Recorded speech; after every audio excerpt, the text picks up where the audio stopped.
Assalomu alaykum azizlar. Agar siz 40 yoshga kirgan bo'lsangiz yoki 40 yoshdan oshgan bo'lsangiz, sizni sog'lig'ingiz uchun eng foydali 3 ta mashqni aytaman.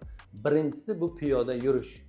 Chunki agar 40 yoshgacha shug'ullanmagan bo'lsangiz, yugurmagan bo'lsangiz, bu yugurish bu juda ham zararli hisoblanadi. Chunki yugurgan vaqtingizda umurtqalar bir-biriga sakragan vaqt tegadi va grija yoki travma olish ehtimolligingiz ko'payadi. Shuning uchun yurish kerak. Kunida 1 soat bilan 2 soat yursangiz siz uchun juda ham foyda bo'ladi. Yurganda tezroq yurishingiz kerak.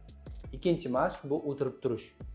Chunki o'tirib turganingizda birinchidan ta'zda mushaklari ishlaydi va bo'g'imlarda juda ham foydasi bor. 40 yoshdan keyin bu juda ham foydali mashq hisoblanadi. Hech bo'lmasa 50 ta 100 ta o'tirib tursangiz bir kunda siz uchun juda ham foydali. Uchinchi mashqimiz bu turnukka tortinish hisoblanadi. Yuqorida aytib o'tganimdek 40 yoshdan keyin umurtqalarda juda ham muammolar paydo bo'ladi. Grija bo'lishi mumkin, protruziya bo'lishi mumkin.